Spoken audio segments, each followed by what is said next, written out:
Boa noite, que bom que você está aqui, que bom que nós vamos dar continuidade nesse ano de 2021 nos estudos. Hoje o último horário de terça e semana que vem na quinta-feira, amém?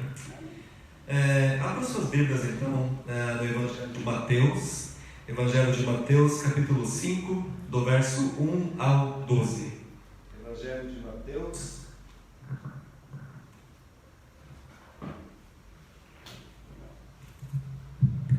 Evangelho de Mateus, capítulo 5, do verso 1 ao 12. Assim diz a palavra do Senhor. Ao ver as multidões, Jesus subiu ao monte. Ele se assentou e os seus discípulos se aproximaram dele. Então ele passou a ensiná-los. Jesus disse: Bem-aventurados os pobres em espírito, porque deles é o reino dos céus. Bem-aventurados os que choram, porque serão consolados. Bem-aventurados os mansos, porque herdarão a terra. Bem-aventurados os que têm fome e sede de justiça, porque serão saciados. Bem-aventurados os misericordiosos, porque alcançarão misericórdia. Bem-aventurados os limpos de coração, porque verão a Deus. Bem-aventurados os pacificadores, porque serão chamados filhos de Deus. Bem-aventurados os perseguidos, por causa da justiça, porque deles é o reino dos céus. Bem-aventurados são vocês, quando, por minha causa, os insultarem e os perseguirem, e mentindo disserem todo mal contra vocês. Alegrem-se, exultem, porque é grande a sua recompensa nos céus, pois assim perseguiram os profetas que viveram antes de vocês. Vamos estar orando mais uma vez? Obrigado, Senhor, nós te agradecemos novamente, porque nos reunimos como a tua igreja, presentes aqui no templo, presentes em casa, acompanhando o Senhor pela live, presentes futuramente também, Senhor, para aqueles que assistirão este estudo. Abençoa cada um de nós, Senhor, com o teu entendimento. Peço que o Senhor me capacite novamente, Senhor, a transmitir a pura palavra do Senhor, Deus. Que juntos, como igreja, Senhor, possamos aprender o melhor de Ti, Senhor. Assim nós agradecemos em nome de Jesus. Amém. Amém? Com base então no texto a qual nós lemos hoje, um texto bem conhecido, o título que eu quero dar para hoje também é uma pergunta. E a pergunta é, para você que está aqui, para você que está nos acompanhando: você é feliz? Você é feliz? Pergunte para a pessoa ao seu lado, você que está em casa. Pergunte se ela é feliz. Será que nós somos felizes? Será que você foi feliz no ano de 2020? Será que você está sendo feliz no começo do ano de 2021? E mais perguntas podem vir. O que te faz feliz? O que é felicidade para você? Então o texto que nós lemos vai nos ensinar e vai nos responder também. Aqui Jesus nos fala sobre a verdadeira felicidade no início, no prólogo do Sermão do Monte. No comecinho do sermão, então, Jesus vai nos ensinar o que é ser verdadeiramente feliz. A verdadeira felicidade não é algo que eu e você conquistamos, tá? Preste atenção. A verdadeira felicidade não é algo que eu ou você, juntos ou sozinho, podemos conseguir ou conquistar. Mas a verdadeira felicidade é algo que nós recebemos, e recebemos do Pai. Amém? Não é merecimento. A verdadeira felicidade não é mérito, não é merecimento, mas é graça. É graça. Não é algo que o homem faz para Deus, mas sim é o que Deus faz para o homem. É o que Deus fez por mim e por você. A felicidade também não é um lugar aonde você vai ou você procura, mas a verdadeira felicidade é a maneira a qual eu e você caminhamos. Você não procura, não tem como procurar aqui, mas você é feliz da maneira que você caminha nessa vida, como você está trilhando a sua vida. Isso vai fazer a diferença. Jesus aqui nas bem-aventuranças, é interessante que Ele nos dá a receita da verdadeira felicidade. As pessoas procuram felicidade em todos os lugares: prazeres, luxo, aventura, diversão. Tá, é errado procurar isso? Não. Mas entenda, é uma diversão, é uma felicidade passageira. Ao mesmo tempo, você foi feliz nas suas férias, mas agora você pode estar chorando. E aí? Passageiro. Mas a felicidade que Jesus está nos ensinando aqui é algo que permanece, independente das circunstâncias. A verdadeira felicidade é como você está caminhando nessa vida. Amém? E Ele põe diante de nós, além da verdadeira felicidade, a receita, Ele nos coloca um mapa para nós, através desse mapa, a palavra de Deus, encontrarmos a verdadeira felicidade. E a boa notícia, essa notícia é muito boa para todos os tipos de classes. A verdadeira felicidade não é algo que você compra com dinheiro, não é algo comprado com dinheiro, mas é um presente de Deus. Por isso que eu falei, é graça. Aquela felicidade que permanece em meio a todas as circunstâncias, independente do que você está passando. Você não se compra isso, mas você recebe. A felicidade, então, não está nas coisas na qual nós vemos, mas a verdadeira felicidade é uma atitude do coração. Não está naquilo que nós vemos, mas vem do coração. É quando Deus nos enche com seu amor. Não é um pagamento também das nossas qualidades ou das nossas virtudes. Você não é feliz porque você fez algo bom ou porque você agora merece. Não. A verdadeira felicidade não é mérito, é sempre graça, é sempre presente que vem do alto. Não é algo que eu e você conquistamos pelo nosso esforço, mas é um dom que eu e você recebemos pela fé. Então, se você pensa, eu vou me esforçar para ser um bom cristão, é claro que você tem que se esforçar para ser um bom cristão, mas preste atenção, você não vai receber felicidade em troca por isso. Eu vou barganhar com Deus, eu vou fazer isso, e agora isso vai me dar o direito de ser feliz. Mas isso é dom, é mérito que de Deus, Ele nos dá de graça. Isso é pela fé, e isso é só os salvos que vão receber. Lá em Efésios capítulo 2, verso 8 diz assim: porque pela graça vocês são salvos, mediante a fé. Isso não vem de vocês, é dom de Deus. É somente um salvo, em meio a tantas calamidades, a tantas dificuldades, ele consegue sorrir. É só um salvo, quando perde um ente querido, ele consegue sorrir. Só um salvo, independente das dificuldades, mesmo doente, você consegue ver felicidade nele, porque a felicidade não está nele, está em Cristo, está na luz que Ele resplandece. Essa é a diferença. O que o mundo promete e não consegue dar, preste atenção, o mundo promete felicidade. Nós vemos tantos atrativos. O que o mundo promete e não consegue dar, Jesus nos dá gratuitamente.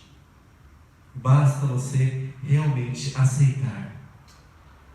Você tem aceitado Cristo na tua vida? Vou voltar de novo como no domingo, como na terça passada. Jesus tem feito diferença na tua vida? Você aceita Jesus realmente como Senhor e Salvador? Eu não vou cansar de falar esse ano. Jesus tem feito parte da tua vida, de manhã até a noite, nas suas decisões, nas suas escolhas, em tudo? Ou será que Jesus só está naquele cantinho que você só usa quando você quer? Se realmente você quer ser feliz, então se permita, se entregue, deixe Jesus fazer a diferença na tua vida. Então, o que o mundo promete e não consegue dar, Jesus oferece gratuitamente. E é importante nós entendermos que esse roteiro do mundo está na contramão de todas as orientações bíblicas. O que o mundo oferece está na contramão do que Deus nos oferece. Eu quero explicar mais ou menos para você entender. Por exemplo, na ética do mundo, ser rico, para o mundo ser rico é você acumular riquezas, é você ter posses, é você ter impérios financeiros, é você ostentar poder econômico. é você ter a estabilidade tão sonhada, é você se aposentar com teto alto. Para o mundo, isso é ser rico. Mas no reino de Deus, ser rico é juntar tesouros do céu, onde os ladrões não roubam, nem a traça e a ferrugem corrói. Isso é ser rico no céu. É você fazer boas obras, obras do Senhor, não as suas. As suas não são boas, mas nós, como os cristãos, fazemos as obras do Senhor. Na ética do mundo, o casamento, por exemplo, está cada dia, cada vez mais enfraquecido. E o divórcio, na ética do mundo, é normal. Está frequente. E é engraçado que as pessoas não estão nem se casando, né? Estão se amontoando, estão se juntando. Já tem outro nome que é mais fácil. Vamos fazer assim, porque na hora de separar é mais fácil. Cada um vai para o seu lado e tchau, tchau, baby. Essa é a ética do mundo. O casamento não tem mais valor. Mas no reino do mundo, divorciar-se não é normal. Para Deus, o divórcio não é normal, principalmente se for por qualquer motivo. Há um motivo expresso na Bíblia, mas as pessoas se divorciam por qualquer coisa. Me cansei de você, já estou muito tempo com você, quero experimentar coisas novas, não aguento mais o seu ronco, o seu cheiro está me incomodando. Tantos são os motivos, às vezes assim, e cada um indo para o seu lado. No reino de Deus, divorciar-se não é normal, principalmente se for por qualquer motivo. E quando o casal, a pessoa se divorcia, isso implica não somente em arruinar a sua própria vida. Se eu resolver me divorciar da minha esposa, eu não vou estar arruinando somente a minha vida, mas de toda a minha família. Eu arruino a vida dela também e arruino dos meus filhos. Falta de responsabilidade. Será que é normal? Às vezes a gente é tão egoísta que a gente só pensa, quero me divorciar, mas a gente esquece o todo. O divórcio implica em muito mais do que somente você. Na ética do mundo, todo tipo, preste atenção, na ética do mundo, todo tipo de sexo é válido. Hoje, todo tipo de sexo é válido e ainda é aplaudido e incentivado, né? Não tem problema sexo com um senhor de 80 anos, com uma menina de 20 anos, não tem problema mulher com mulher. Agora as pessoas falam, nossa, aquela mulher tem 70 anos e está com uma de 30. Aí eles ficam chocados por causa da diferença de idade, não por causa do sexo em si. Olha a condição. Você vê nos noticiários estupros coletivos, escolas, lugares de festas, todo tipo de sexo é válido, sem falar naqueles mais banais. Mas isso está se tornando o quê? Para o mundo, parece que está se tornando válido. Não tem importância fazer swing, troca de casal, vamos experimentar coisas novas. Para o mundo isso é válido. Mas no reino de Deus se exige pureza, santidade e principalmente fidelidade nos relacionamentos. Você tem que ser fiel, porque isso é um mandamento. Na ética do mundo, nos reinos do mundo, os homens, quando eu falo aqui, todo tipo, pessoas, homens, mulheres, crianças, vivem ansiosos pelas coisas que vão se passar. O que mais mata as pessoas também hoje é ansiedade.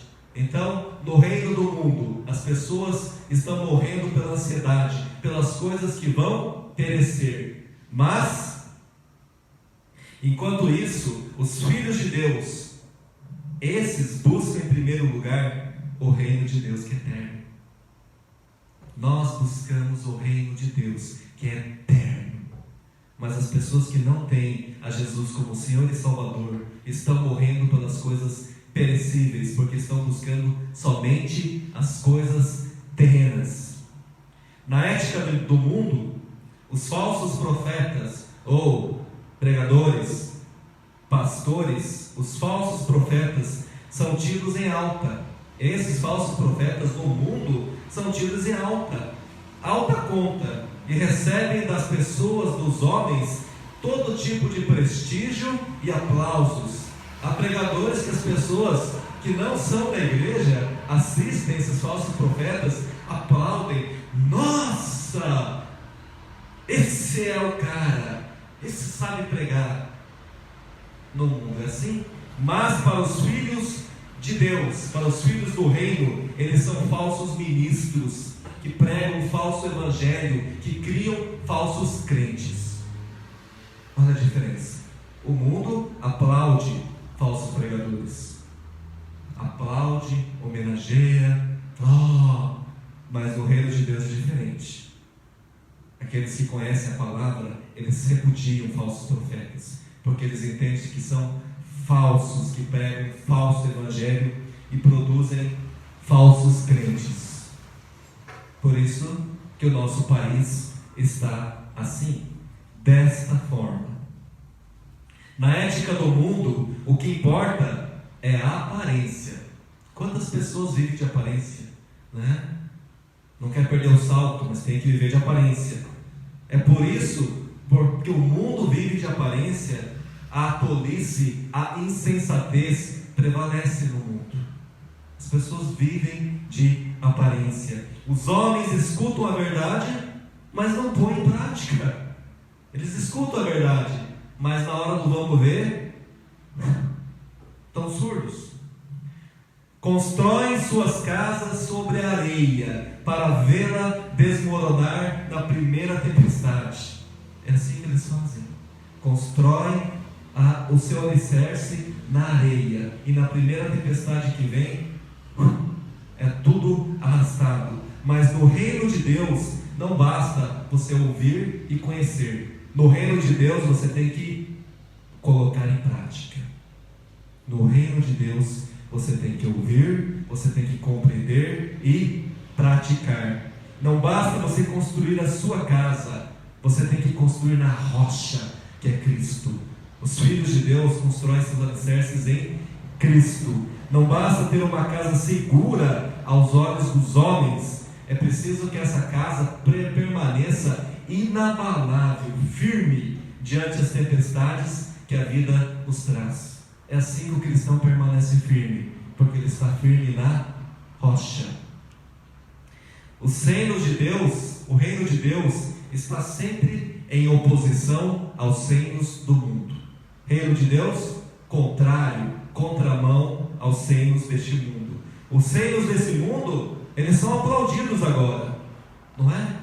Mas preste atenção, no final, os reinos do mundo entrarão em colapso, se acabarão. Ostentam sua riqueza agora, mas depois ficarão completamente desamparados. Não foi assim que aconteceu com a grande Babilônia? O resultado é que todos os reinos desse mundo passarão. Mas guarde uma coisa: o reino de Deus permanece e permanecerá eternamente. Tudo aqui vai passar, mas o reino de Deus não. As bem-aventuranças enfatizam 8 sinais. Isso aqui é muito importante. As bem-aventuranças enfatizam 8 sinais principais sinais, 8, da conduta e do caráter cristão, especialmente em relação a Deus e em relação aos homens. Assim como o fruto do Espírito expressa o caráter do cristão, de igual forma, as bem-aventuranças são 8 atributos dos salvos. Então, se você é salvo, se você quer saber se você é salvo, aqui está a dica. Você tem dúvida se você é salvo? As bem-aventuranças vão tirar suas dúvidas, então preste atenção. Aqui a gente faz a chamada: será que você é salvo? Então, o salvo tem que ter esses 8 atributos. Um cristão maduro, principalmente um cristão maduro, tem todas essas 8 qualidades, e não apenas algumas delas. As bem-aventuranças não são qualidades naturais, você não nasce com isso, mas são adquiridas, nem são adquiridas pelo esforço, mas você recebe. É Deus que dá. Nenhum homem poderia possuir essas bem-aventuranças a parte da graça de Deus. Somente favor imerecido, graça. Quando você é salvo, você começa a ter esses 8 atributos das bem-aventuranças. A felicidade, então, o que é a felicidade? A felicidade é o resultado correto do meu relacionamento, do teu relacionamento com Deus e com o próximo. Quando você se relaciona corretamente com Deus e com o próximo, você é verdadeiramente mais do que feliz. O teu caminhar é correto. A verdadeira felicidade, então, consiste, em primeiro lugar, na correta relação com Deus. Quando você tem uma correta relação com Deus, impossível você não ser correto com o seu próximo. Fácil assim. As 2 primeiras bem-aventuranças falam sobre a maneira correta de nos aproximarmos de Deus. As 2 primeiras bem-aventuranças, então, nos ensinam a maneira correta de nos aproximarmos de Deus. Feliz é o humilde de espírito, a primeira. A segunda, feliz é o que chora. Esses conceitos estão na contramão dos valores do mundo. Enaltecem a arrogância e a presunção. A palavra grega, pitokos, traduzida por humilde, significa pobre, carente, completamente desprovido. Quer dizer que a pessoa é pobre que precisa de alguém para sobreviver. Trata-se do mendigo. O mendigo não tem nada para exigir, não tem nada que reivindicar. É um mendigo. Como é que ele faz para sobreviver? Ele pede. Feliz é o homem que se aproxima de Deus, consciente da sua total falência espiritual e carece de Deus para sobreviver. Você é pobre de espírito? Você entende que você é falido espiritualmente? Que sem a dependência de Deus você não consegue sobreviver, você não consegue caminhar? Você tem que entender isso primeiro. Você não é nada. Eu não sou nada. Se não fosse Deus na minha vida, o que seria de nós?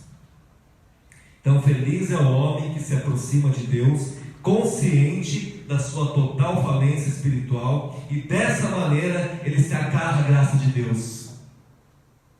Mendigo é assim, não está na rua pedindo lá, principalmente em cidades maiores, está batendo o vidro, você abaixa o vidro e dá uma nota de, digamos, você está acostumado a dar moedinhas. Imagine você tirar uma nota de R$200.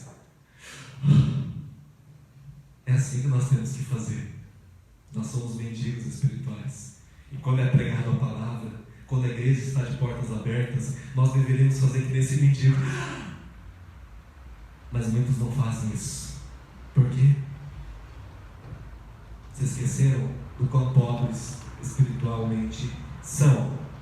E a palavra usada para choro é a mais forte do vocabulário grego.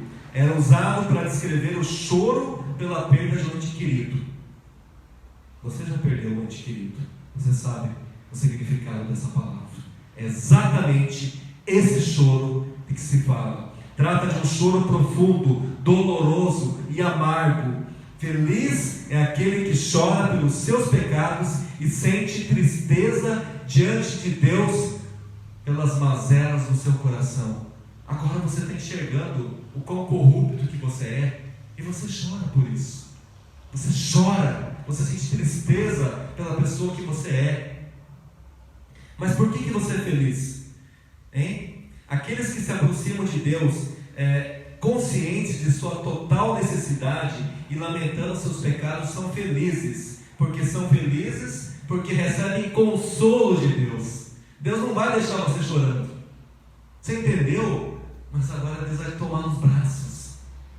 Filho meu, eu estou aqui. Eu vou te tratar, eu vou te limpar, eu vou te santificar, eu vou te fazer uma pessoa melhor, eu vou te limpar dessas mazelas. Você é consolado pelo Pai. Por isso que quando nós choramos pelas mazelas do nosso coração, é Deus que nos consola. Por isso que você é muito mais do que feliz. A felicidade também consiste na correta relação com nós mesmos. Com nós mesmos. Jesus disse que os mansos e os puros de coração são bem-aventurados. Uma pessoa mansa, ela tem controle de si mesma. Não é aquela manso bobão. Você fala alguma coisa, a pessoa não estamos falando desse manso, daquele manso que está caindo granizo lá, pedra desse tamanho, o carro está lá e fala, já estou indo. Não é desse manso. Uma pessoa mansa tem controle de si mesma. A palavra grega praus era usado para se referir a um animal feroz, mas um animal domesticado. Ele tem força, muita força, mas ele usa essa força para o bem e não para o mal. Ele usa essa força que ele tem, domínio próprio. Ele é um guerreiro, mas agora ele vai lutar por Deus. Não vai lutar por si mesmo, não vai lutar pelas coisas erradas. Ele tem controle. Ele tem força, mas usa essa força para o bem e não para o mal. Esse é o manso de espírito. Preste atenção, uma pessoa que não tem domínio próprio, sabe o que acontece? Arruina a sua própria vida e arruina dos que estão próximos. É isso que uma pessoa que não é mansa faz. Aquele que não é manso de espírito faz estragos, não é somente para si mesmo, para todos aqueles que convivem com ele também. Para concluir, Jesus aborda as 3 últimas bem-aventuranças, agora falando sobre a nossa relação com o próximo. Nós vimos a relação com Deus, com nós mesmos, agora a nossa relação com o próximo. Felizes são os misericordiosos, os pacificadores e os perseguidos por causa da justiça. A felicidade não está em você explorar o próximo, mas o mundo ensina isso. Para você conseguir algo, às vezes você tem que passar por cima dos amigos, até dos familiares. Mas no reino de Deus não. Você está para servir. Cristo nos ensinou isso. Ele veio para servir também. E nós, se somos discípulos de Cristo, nós também temos que servir. A felicidade não está em destruir o próximo ou cavar abismos para separar pessoas. O mundo ensina isso, certo? As crianças, os jovens estão assim. Qualquer coisinha estão brigando, qualquer coisinha estão de mal. Eu usei o exemplo domingo, pastor. Até nas igrejas, mesmo cristão, às vezes a pessoa não cumprimenta, às vezes o pastor traga um dia cansado, né? E ele não viu o irmãozinho da igreja e não cumprimentou. Mas para quê? O pastor não me cumprimentou, não me considera, não vou mais para aquela igreja. Ai, fala bonito. Aí ele responde, às vezes ele não percebeu. Vai você lá e vai você e cumprimenta. No reino de Deus, nós construímos pontes de reconciliação, não criamos abismos. Se nós vemos pessoas dentro da igreja contando problemas, nós não vamos jogar mais lenha na fogueira. Nós vamos apagar, nós vamos orar, nós vamos apaziguar. Mas o mundo ensina isso. A felicidade não está em sofrer ou fazer alguém sofrer pela prática da injustiça, mas a verdadeira felicidade está em praticar a justiça. E além de você praticar a justiça, você tem que estar disposto a sofrer danos, a sofrer perseguições, porque você está praticando a justiça de Deus. Agora, se você é perseguido porque você tem mau caráter, aí sinto muito. Aí é outro problema. Mas se você é perseguido pela justiça de Deus, então se alegre. Você é bem-aventurado. Porque os misericordiosos alcançarão misericórdia. Os pacificadores serão chamados filhos de Deus. E os perseguidos por causa da justiça receberão a herança do reino. Vida eterna, novos céus, nova terra, glória, você está eternamente com Cristo. Essa é a recompensa. Mas muitas vezes você não está conseguindo mais enxergar além, porque a verdadeira felicidade não consiste em procurar coisas terrenas. Como você está caminhando? É a pergunta final que eu tenho para você. De que reino você tem feito parte? Você tem feito parte do reino do mundo ou do reino de Deus? De qual reino você tem feito parte? Qual caminhar tem te deixado feliz? Eu não vou negar que o que o mundo oferece às vezes é divertido, é prazeroso, mas eu garanto uma coisa: tudo isso é passageiro. O reino do mundo vai entrar em colapso um dia, vai acabar, mas o reino de Deus permanece e os salvos permanecerão juntos. Esses 8 atributos nós devemos ter. Às vezes em alguns não está tão nítido. Por que não está tão nítido? Porque está sem santificação. Porque os 8 atributos não estão tão nítidos na sua vida? Porque o teu caminhar está errado. Você está caminhando em direção ao reino do mundo. Se você tem feito isso, é tempo de se arrepender, é tempo de se voltar para Deus, é tempo de você voltar para o verdadeiro reino que faz a diferença. É novamente você se alistar para aquele reino que vai permanecer para sempre. É hora de você começar a demonstrar não somente os frutos do Espírito que Gálatas nos ensina, mas os 8 atributos das bem-aventuranças. Se você falhou em fazer isso no ano de 2020 e você ainda está respirando, Deus te dá graça na vida. Então ainda é tempo de se voltar para o Senhor. Enquanto nós respiramos, ainda sempre é tempo.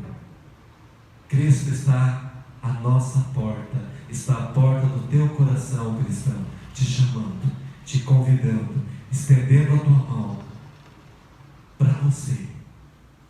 Ele é o bom pastor.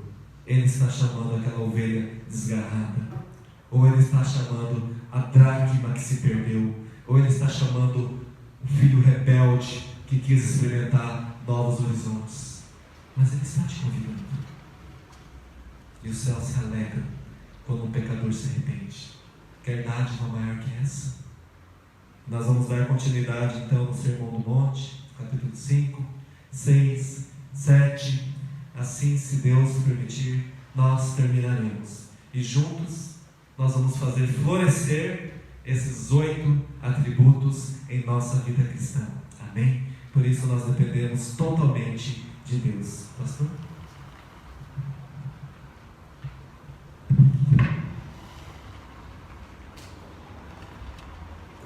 Vamos orar? Lembre de qual é o reino que você está fazendo parte. Você faz parte do reino de Deus ou do reino desse mundo? Coloque nesse momento em oração. Se você não sabe, tente descobrir.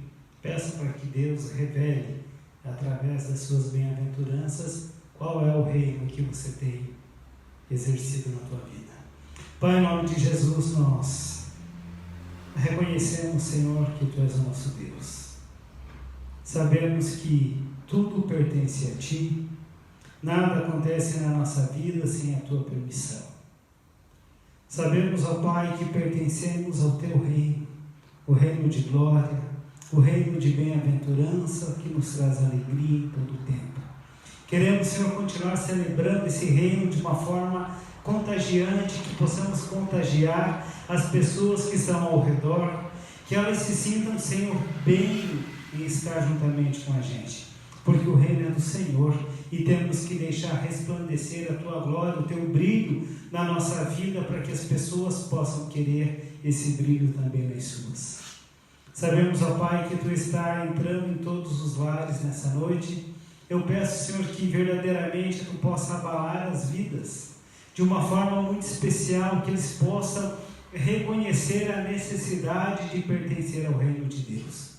Muitas pessoas vivem isoladas, sozinhas, pensando, Senhor, que conseguem sós resolver todos os seus problemas, mas nós entendemos que tudo nós lançamos nos braços do Pai, que a Tua graça é que nos basta, a Tua graça é que nos torna verdadeiros adoradores, que nos torna vencedores, que faz de nós pessoas verdadeiras.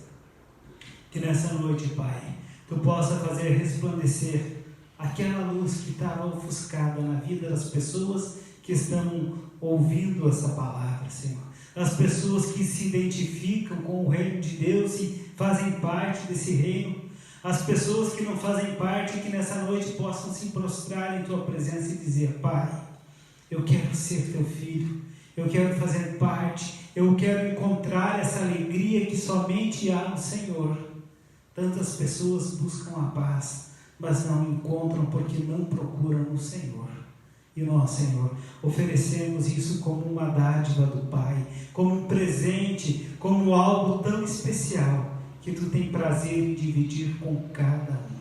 Por isso, Senhor, eu abençoo todos que estão aqui no templo, as pessoas que estão assistindo essa live, as que irão assistir mais tarde, que Tu possa fazer resplandecer o brilho do Pai, a alegria e a fidelidade de nosso Senhor Jesus Cristo na vida de todos. Pois eu oro grato em nome de Jesus, Teu Filho.